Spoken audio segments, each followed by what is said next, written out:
My name is Dan Webb. I used to host the High Hash Rate podcast, and this topic is very personal to me, and so I'm really glad to be here today. I'm here with Paula, Iversen, Staci, and Robin Seyr. And these guys have a really great backstory, and Paula's been excited to tell it, so I hope you guys enjoy. So I'm Paula, and when we heard that we were doing the talk together, we were really excited because there was a coincidence that happened and the reason why we're here today. So I'm going to tell you a little bit about that. But I was born and raised in Zimbabwe, and the reason that's important is because many Bitcoiners use Zimbabwe as an example of hyperinflation and currencies that failed. And in 2008, we had a big currency failure, and my mom lost all of her retirement savings overnight when the government took 12 zeros off the currency. So I said, I've had enough of this. I'm going to the States. And fast forward to 2020, I realized I didn't have enough in retirement and I better start learning. Then COVID happened, so like many of you had time to look into money and what I needed to do with my finances. And I realized that, well, for one thing, I was way behind, and I went looking for answers. I didn't go looking for Bitcoin, but I found Bitcoin. And when I found Bitcoin, I wanted to tell everybody, but not everybody in my life wanted to hear about it. So I thought about starting a podcast so I could talk to Bitcoiners. And during that time, I was watching Robin Seyr, and a big fan of his. And he would once in a while do shows showing how his backstage setup was and encouraging people to start a podcast. And that was the catalyst for me to start the podcast. And then about a year later, I invited Staci on the show. And I saw Staci on X, and she had a big following there and a great message, and I encouraged her to start a podcast. And she too started a podcast.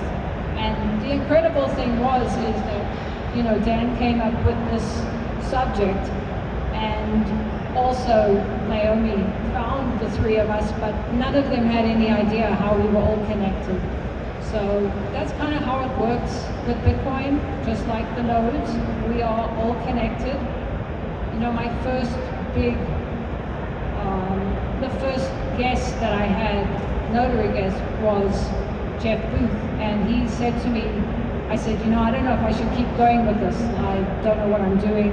He said, you never know who you're going to touch, and that is exactly why I kept going, and we don't know who we're going to touch. So that's what we're here to talk about today, because time is our most valuable resource, and it's really important to be spending my time doing things that matter to me, and Bitcoin is one of those. So thank you.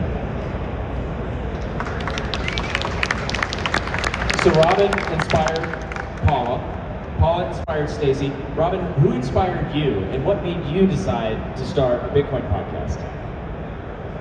It's really interesting because I think we will be coming in a whole new world. So we have on the one hand we have Bitcoin going on, we have AI going on, and I think Bitcoin will suck up all the financial energy that is left in all the other assets, so the monetary premium of that.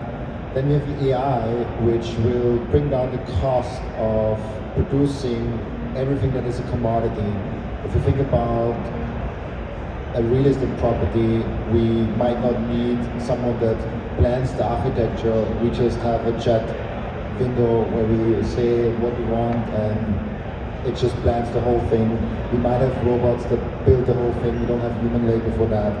And so in a world where AI is doing most of the work, in a world where there's one scarce resource, where everything, all the financial premium is like built into that, what is there left that people still want? And I think human connection is the single biggest scarce resource outside of Bitcoin that people still want to have, because people want to feel connected, they want to come to the conference. I mean, we all could just listen to the conference afterwards on YouTube. There's a reason why we come here, because we want to feel the energy, we want to feel the human connection, we want to hug the people that we only saw online till now. So, and that human connection you can only really get on a big scale if you have a personal brand. So we have the panel talk, the title, why you need to start a podcast. But I want to take it even broader. Like, I think we should start personal branding online in general.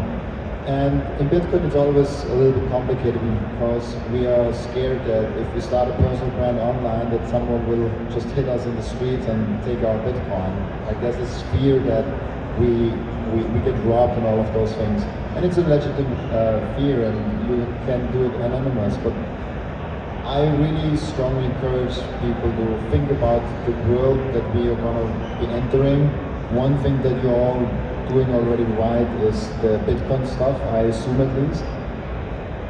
The two other things that are extremely important in the new world is personal branding and AI. If you can leverage those two things, you will have a major advantage over everyone else who doesn't do Bitcoin, who doesn't do AI, and who has no personal branding. If you have those three things working for you, you will have a huge advantage over everyone that is filling out Excel sheets, their name does not come up when you Google them, and they have no clue what AI is and no clue what Bitcoin is. The hardest part about starting a podcast is the starting part. And it's almost a joke, right? Like, you tell somebody you're starting a podcast, they say something oftentimes like, oh, we need another podcast, there's not enough podcasts out there. What were some of the challenges or some of the fears that you had to overcome, Staci, when you started yours? Like, what was your journey like, and what was the, were you confident starting off, or were you like, who's going to listen to this? Definitely not confident starting my podcast, and I didn't think anybody would listen to it. So I was so happy when even one person watched the show and just told me that they really enjoyed it. So for me, even today, I mean, I started my podcast about 1 year ago, and even if one person likes it, I'm happy. I love doing it. It energizes me, and it's worth it just for that. So even if one person is happy from seeing it, and it helped them and maybe inspired them to start their own show, to find connection with Bitcoiners, because you think about, it's not what Bitcoin could do for you, it's what you could do for Bitcoin. And when you start a podcast, you connect with other Bitcoiners, you get to know them, that energy is spreading, it's building, and it's inspiring more people. But it wasn't easy. It definitely was not easy. Paula was the spark for me. And again, she saw the community building that was going on X, and she thought that was great, and she asked me to join her. And I thought that was really great that she asked me, but I didn't think I would do it. But of course, I asked my husband, or I told him about it, and he's like, yeah, you should do it. Of course, you could talk all day about Bitcoin. Why wouldn't you, join her show? So I did it, and I spread the word to the community, the Bitcoin Army that I'm part of on X, and they were all hyping me up. They were so excited that I was doing this that I couldn't back out. So I had this accountability there because of telling everybody that I was going to do this thing. And when I shared the episode with Paula, they were so excited. They encouraged me to do it too. Paula, she was just such a starting point for me. Like, she got me out of my comfort zone. Something that you would normally turn down, and you think I'm not a financial expert, I'm not a technical expert, but I have been in Bitcoin since 2020, and I love Bitcoin, I love learning about it.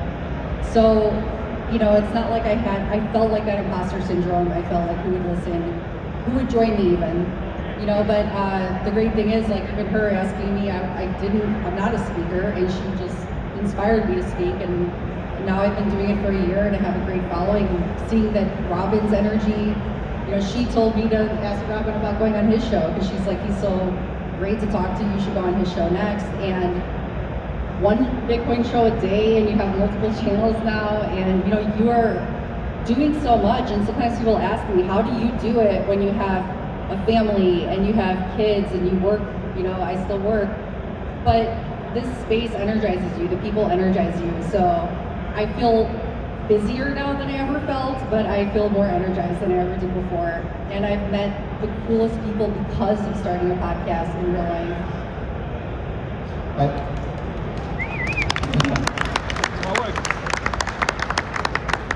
And I think I want to touch on something that you said about the imposter syndrome, because you always think that people are very confident in what they're doing, and they're on stage and they're like super like nice and they're doing all of those things.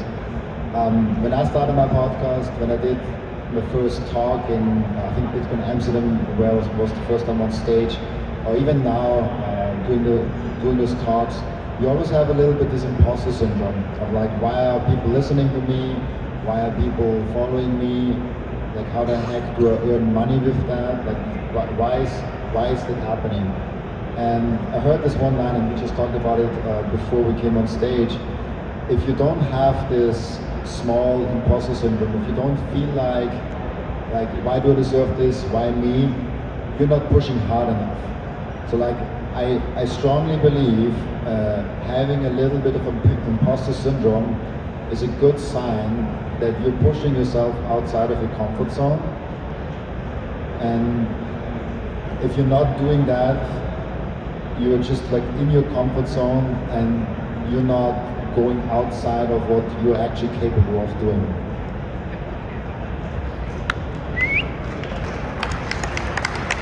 There's so many benefits to starting a podcast that you don't really kind of figure out until you're doing it. And you kind of talked about this, Paula. You talked about, I wanted to talk to people and learn how I can improve my personal finance, how I can save better. I was able to talk to Jeff Booth. He encouraged me. He told me who I never know who I might be able to touch. Can you talk a little bit about some of these personal benefits and how valuable it is to be able to speak to subject matter experts from the technical, economics, cultural level, and be able to ask them questions that you personally have, and ask them questions that you know many others in your sphere have? Like, how much, what value can you put on that opportunity? That's a huge benefit.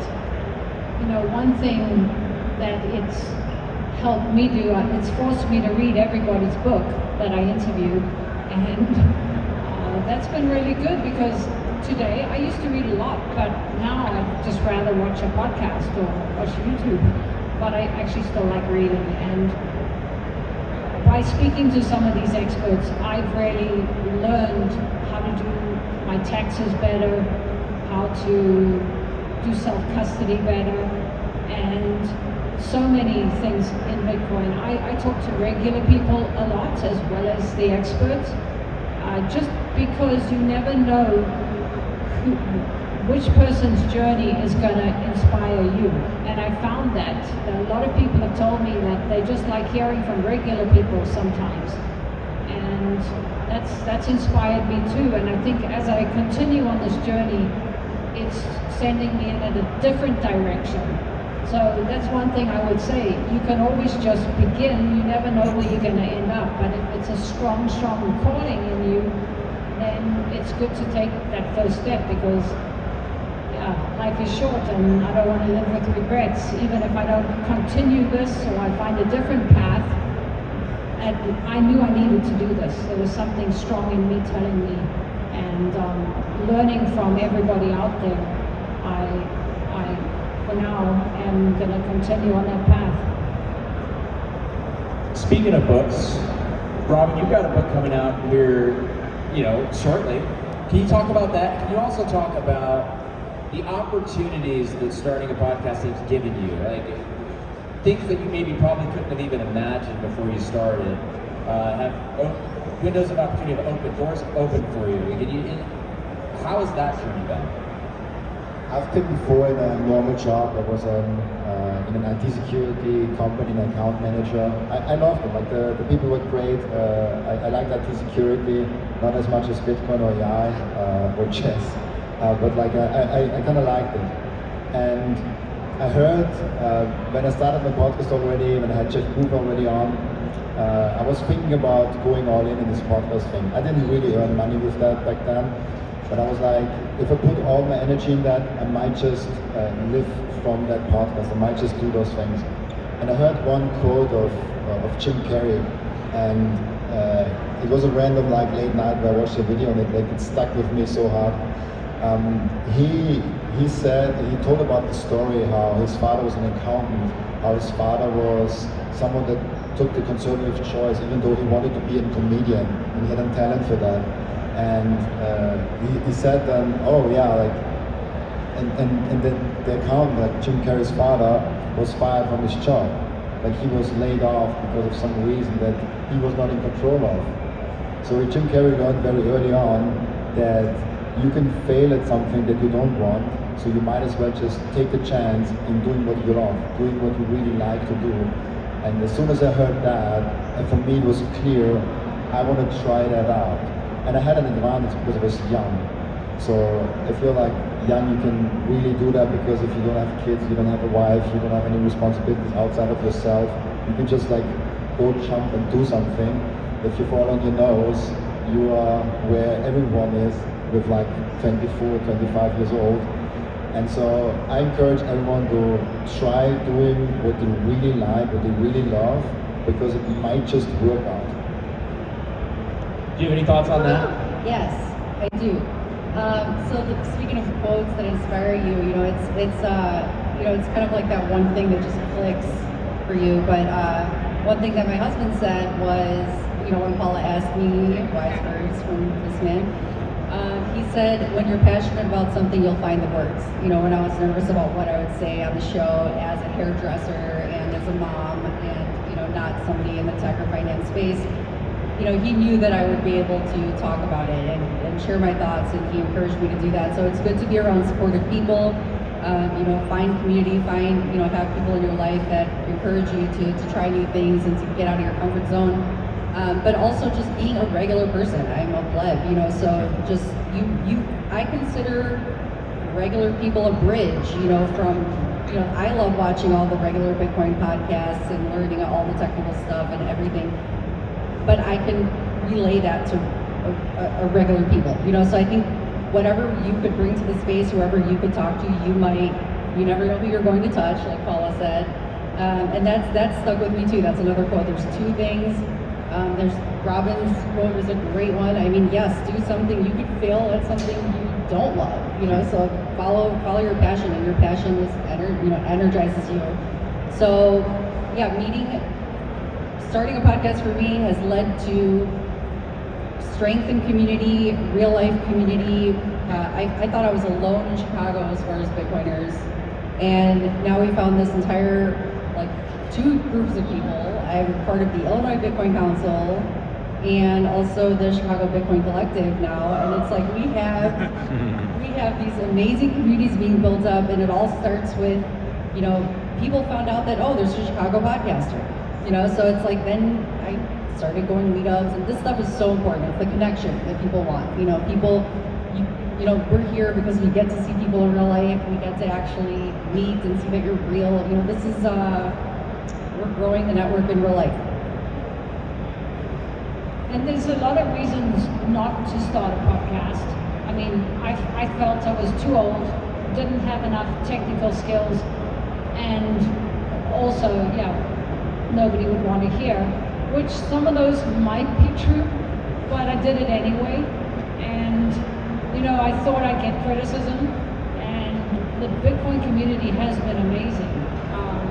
Yes, there's criticism once in a while, and constructive criticism is good, but the Bitcoin community has been so supportive, and we just really appreciate all your support. And you guys are more unique than you might think you are. You have like the individual story that people go through, the life experience is so amazing. I've had now about 600 different people on my podcast, and a bunch of them thought like it's not that interesting what I have to say, especially the early ones. the ones that I took on that never were on a podcast. But I said, if you live a life like Michael Seyr is amazing, Jack Marlowe, like all those great people like Jeff Wolf, but sometimes it's hard to relate to those people that have like millions or like billions of dollars and live a life that we cannot even imagine. And so having someone that is just a carpenter, a teacher, or someone else that has a normal, regular life, and you can relate to that on the internet, that is an amazing thing. So like the globalization brought us so close together that we can connect between a person that is a carpenter in America and someone in China, someone in Europe, and you can form an audience, you can form a community with that. It's a unique thing. So your life sounds to yourself more normal than it sounds to other people. You're more unique to other people than you are to yourself, because you think your life is like the average, is like the standard, and most people think that. And so share your story. So once you start a podcast, what tips do any of you guys have for growing your audience? How do you get people to listen to your podcast once you start one?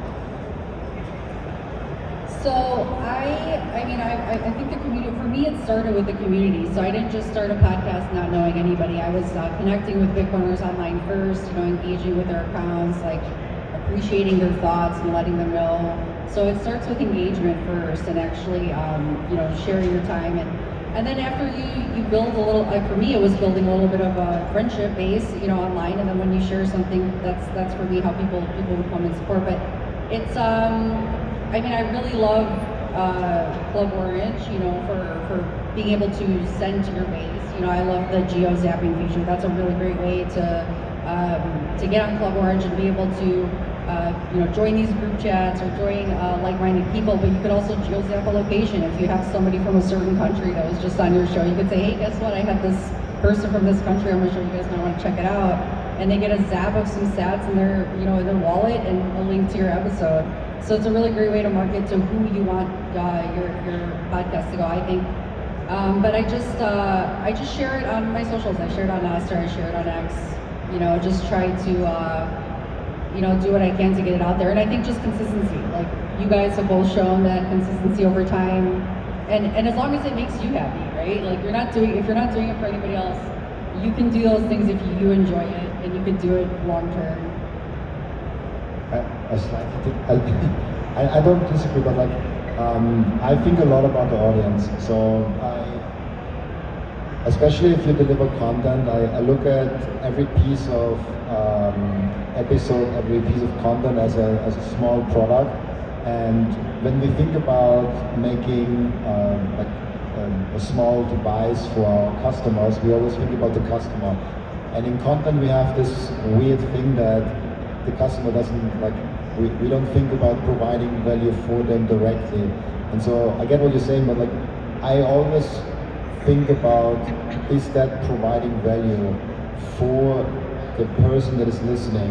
So what I started recently in the last couple of months, 1 year maybe, is I listen to conversation and I purposely cut things out that I think are just very boring to listen to. Especially when early in the podcast you ask hey, how are you doing, and all of this. The first 5 minutes I usually always cut out because it's just reading, and I don't think that's providing value for people. And I've seen the attention spans on people.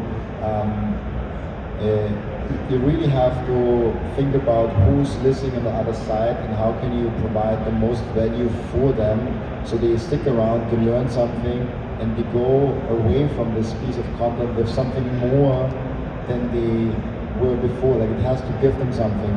There's 3 different kind of things that you can give a person online, or 3 kind of personalities that get to be famous. The first one is a very knowledgeable person, someone that is very smart, that you just know, I really learned something from that. The other person is someone that's very funny, entertaining. If you combine those 2 things, this is amazing. And the third thing is attractiveness. So those 3 things are values that you can provide.